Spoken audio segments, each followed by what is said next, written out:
What's going on, everyone? How you doing? Hi. This is Dublin. Let's drink a little wine, and we're gonna do a little eats today too.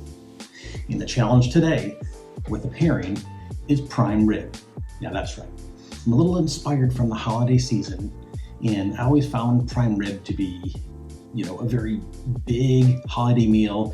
A lot of people do it as tradition, around the Christmas time and whatnot. Whatever floats your boat. Some people do turkey. Turkey's kind of for Thanksgiving for me, so I do like to change it up. There are times where I'll also do like a beef tenderloin with a nice blue cheese sauce. But I'm really thinking that the prime rib in the past has probably given me the biggest challenge as to what really is the best pairing for that. And it came down to, a lot of people are going to say Cabernet Sauvignon, Merlot-based type of wines, but yeah, you're right. From where, what region, and what kind of terroir is going to drive, that pairing to really kind of cohese together and be a good marriage. So I chose these bottles as what I felt were the truest kind of expression from each region. Is it going to be the old world classic Bordeaux? It's going to pair perfectly with that kind of like really nice kind of slow roasted beef flavor that prime rib has? Or is it going to be the silver oak, the Napa Valley Cabernet with those extracted fruit flavors that's going to really tie together that meat? No, I really want to find out. And I chose these two because I felt like they were kind of like a really good baseline beginning entry level of like the more premium kind of selection out of those two regions. And that's why I chose these two beautiful bottles, because I felt they were the best representation of classic style wine, Cabernet based wines that come out of each region that I thought would really pair well one way or another with this prime rib. But the question is, which one is going to pair the best? And so that's why I chose the Chateau Giscourt and the Silver Oak. Now, Silver Oak, this one technically is the Alexander Valley, but it is not a Napa Valley appellation. It is very much in the Napa Valley style. I didn't want to go for the Silver Oaks Napa Valley wine because I'm thinking we're kind of hitting that next tier of premium wines that come out of that region. The Giscourt here is a third growth wine. And if I was going to do a growth system in Napa Valley, which I think I should be clearly in charge of figuring out what the growth system is and grading each wine. So let's say like Screaming Eagle would be a first growth, of course. Opus 1, second growth. Sorry, Opus, you didn't make it this time. Try better. But this one I would say is right around that third growth. They're both around that $80 mark, and they both have that true expression. This Margaux, has this beautiful terroir-driven kind of, earthy notes with the pencil lead and all that good stuff, along with some of those dark fruits. To where the Silver Oak, is very extracted. It's going to have that big kind of currenty flavor. That's what I'm guessing. I haven't tried these yet, but that's traditionally what comes out of that region. And you're going to have, some of that American oak. The French wines, the Bordeaux, they're in French oak. Usually there's definitely some neutral. I know the Giscourt here is 50% new oak, so 50%, second usage, to where the Silver Oak is always 100% new American oak. So you're going to get that really, really kind of spicy vanilla that's going to come through. That's what you always get with toasted, especially American oaks. So one other thing I wanted to describe with the Silver Oak that I found interesting that kind of goes along with the mentality of Bordeaux, which is don't drink them right away young. This is the 2016, has a little bit of age, so, it's going to start to come together a bit. Still has plenty left in the tank. This could go, another 20 years. To where this is a 2018 Silver Oak, and what they do is they age their wines for around 2 years in oak, and then another year in bottle. Not always the case with a lot of wineries. They can't wait to get it out of there, to get the greens flowing back in. They need to return on their investment right away to start paying for the next vintage. I get it, that's fine. Silver Oak, they have the advantage of not being, put into that position every year.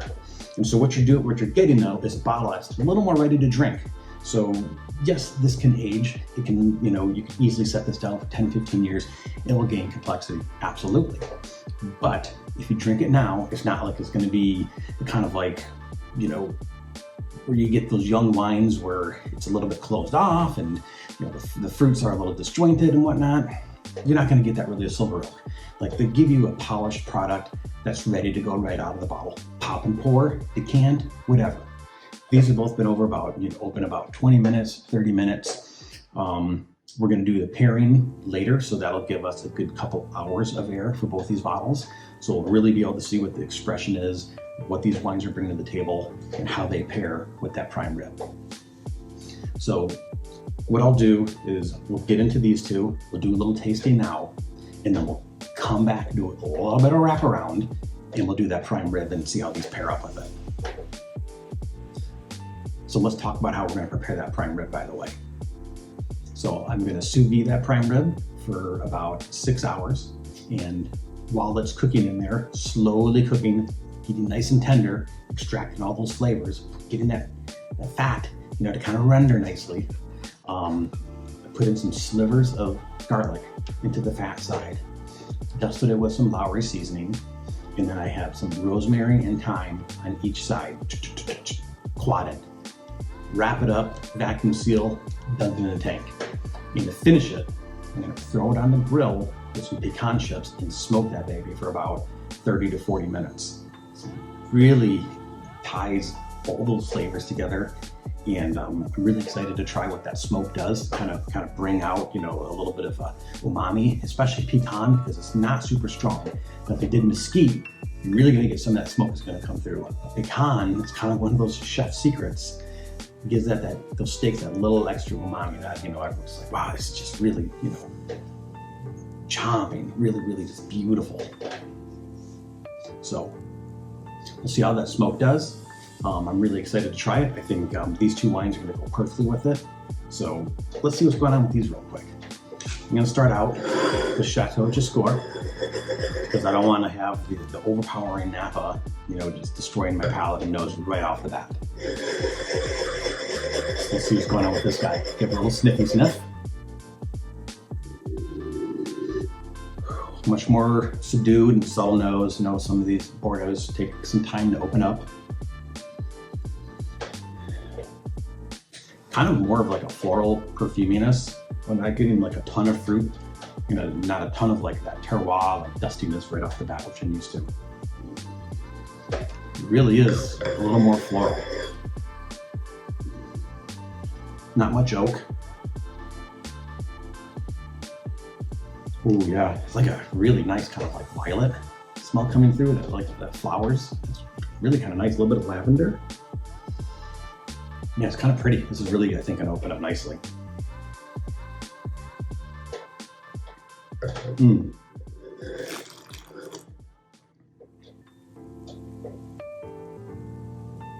Wow. Really tight grip right now. This thing needs some time to open up. It needs a ton of age still. But man, right away you get this super dusty kind of cocoa chocolatey, just coating the palate with those tannins. And then just kind of in the finish, you get that acid kind of washes through your palate. And you're getting some really nice, kind of just dark currants and like blueberry, some blackberry. It's not extracted though. It's almost like just ripe enough. It's not like that really sugar, upfront type of black fruit.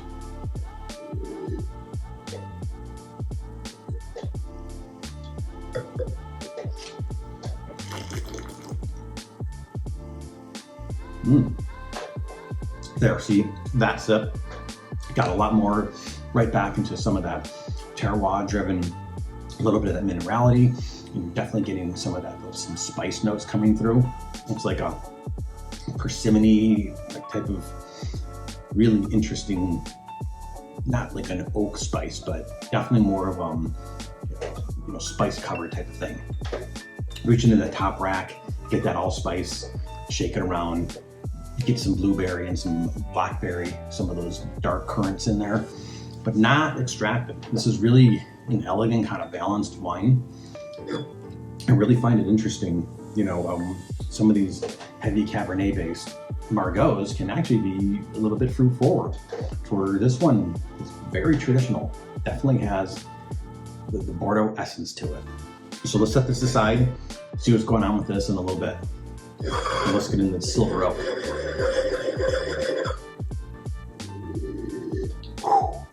Now, yeah, that's a nose that is jumping out of the glass.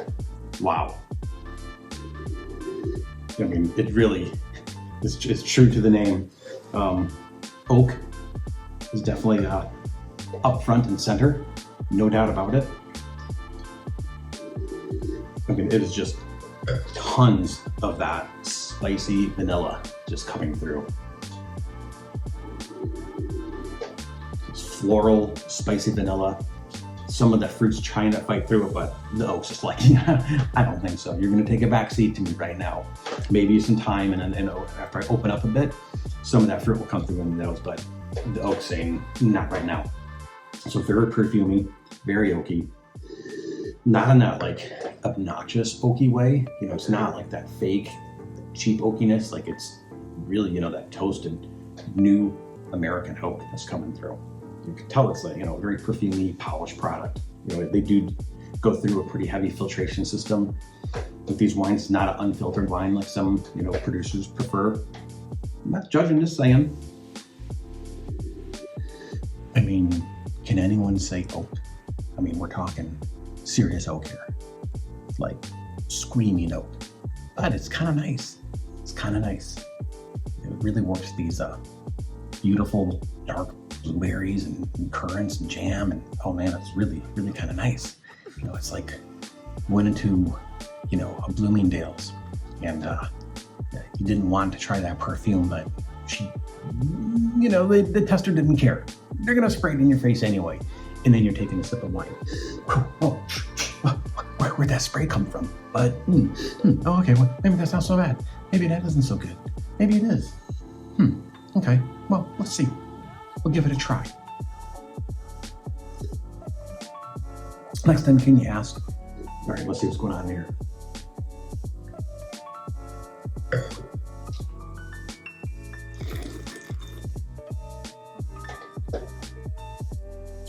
Wow. Very upfront, very abstracted. Definitely like a ton of plum coming through, and it's having another battle, just like the nose with that oak. So you get in that vanilla, spicy vanilla-ness coming through on the palate as well, and it's fighting with that plumminess. It does have that Napa extracted, type of fruit upfront fruitiness. I'm not getting like a ton of dirt and terroir, but there is a little bit of components and chocolatiness that's coming through. That's actually really nice on the finish.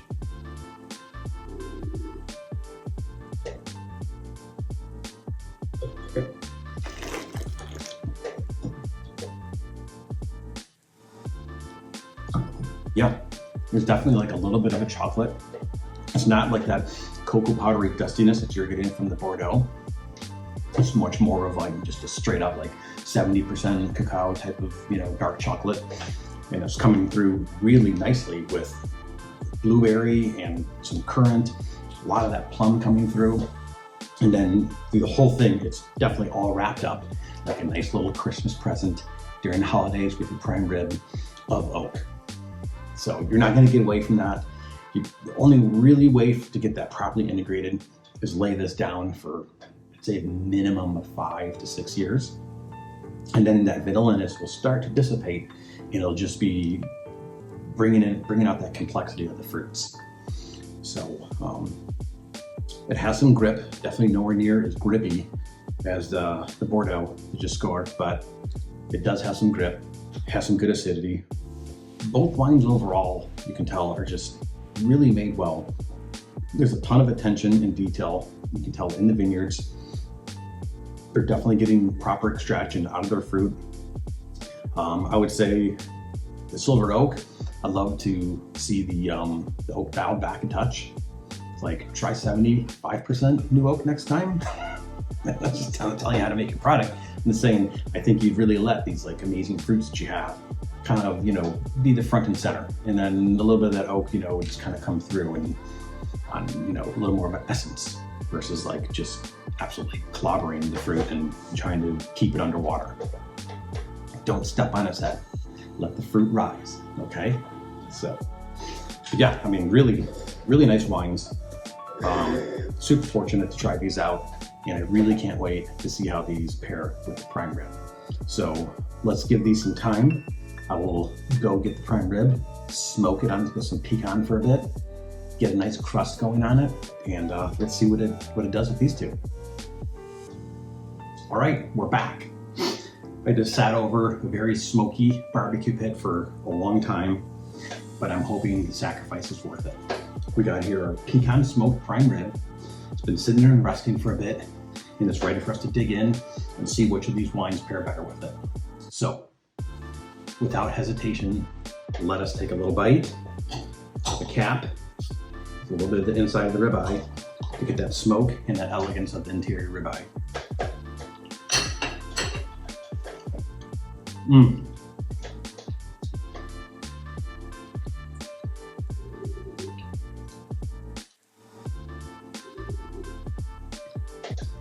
That's beautiful.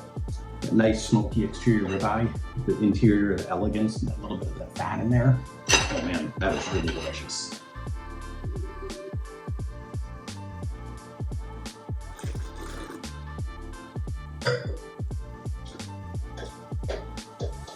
Very interesting.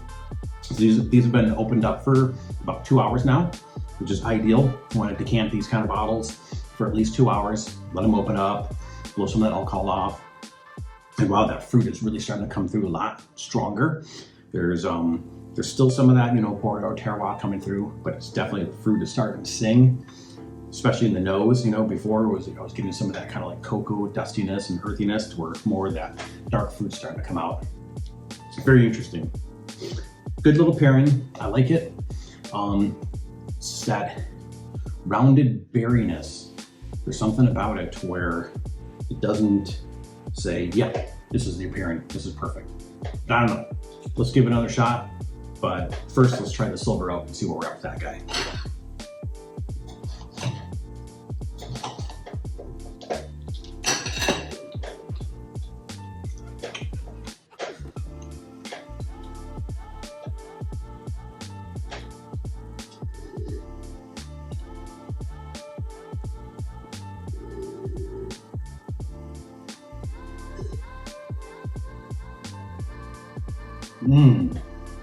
Oh wow. Yeah, that's beautiful. The nose and the oak is tamed down. You still have that toasty vanilla-ness, that like little bit spicy vanilla coming through. But wow, it really goes well together with that smokiness of the exterior ribeye and that polished kind of like, velvety tannins. It's going really well with like just kind of succulent piece of meat here. To where, like I was saying with the Bordeaux, kind of had that like robusty berryness with like, a little bit of that cocoa powder, some of that earthiness coming through. I don't know, like, I'm not sure that this subtle kind of like the flavors are strong, they're good, but it's not smacking you around. And prime rib doesn't, smack like that. It's not like big, New York strip, like, on the fire and has that bold flavor, whatever, that can hold up to it. Braised lamb, like a nice, like reduced country style, stock and whatnot poured over it. Perfect for this guy. I'm not sure that the style of this wine is the perfect marriage with this ribeye. To where right away, I could tell that Napa style, even though it's Alexander Valley, I know that, but it is very much a Napa style type of Cabernet. They have a lot of new oak, they have extraction, berries. As I said before, they fine and filter this wine. So it definitely has those velvety kind of tannins that people love about Napa Valley style wines. That Napa style wine pairs perfectly with this ribeye. If I'm gonna sit there and push someone towards one style of wine or the other with the ribeye, I'm definitely have to say I would recommend Napa style wine. Certainly you can go up into like Washington, maybe you can do an Australian style like Cabernet Shiraz type of blend. Absolutely. That extracted, polished type of tannin structure, that style of wine, I'd say is perfect with the ribeye. Bordeaux just belongs in a different category. This is not for this deal. And if you really are into Bordeaux's and you just do not want Napa style wines, then I would say you gotta get an aged Bordeaux with probably at least 10 years on it to get those, just to knock those tannins down, get everything a little more sophisticated and integrated together to where it's not, for the first time, the Bordeaux's not overpowering the dish. So to sum it up, I'm really surprised as to just how much I like the pairing of the Napa style Cabernet versus the Bordeaux style Cabernet. I mean, they're completely different in style, both of these wines. The same varietal though, but you would never know. It's totally different. Both awesome, but the Silver Oak is, you get what you expect out of that. They have a certain pedigree and style that they're very consistent with. Every year you're gonna get a very similar type of wine, and that's what people want, that's what they pay for, and that's what they expect, and that's what they got. So that's why I chose this bottle, because I kind of knew what I was going for, but I really thought that, this Bordeaux might put up a good fight. Say, hey, don't count me out. I have all sorts of subtle complexities and all sorts of, amazing structure that can stand up to, big fatty pieces of meat. Give me a shot. But you know what? Overall though, I really think that this style of wine isn't going to compete with it. It actually complements it. They complement each other, and it tastes absolutely amazing. So, and I think the style of the way I did the prime rib, where I sous vide it, and then I finished it on smoke with that pecan, really is beautiful as well. So, just completely complements the style of that Silver Oak to the style of the way I cook this meat. Even if you had a traditional style prime rib without any smoke or finishing, I'm still going to definitely go with that Silver Oak or any other type of Napa style Cabernet, or a Washington Cabernet, Australian Cabernet, or Shiraz type of blend. So hey, that was awesome, man. That was freaking great. Super stoked. Really loved it. So I hope you go out there, get yourself some prime rib, get yourself a nice little bottle of Napa Cabernet, and have yourself a good night. Who knows what tomorrow brings, but all I know is today, I'm gonna enjoy this, and so should you, because gosh darn it, you kind of deserve it. So cheers, everyone.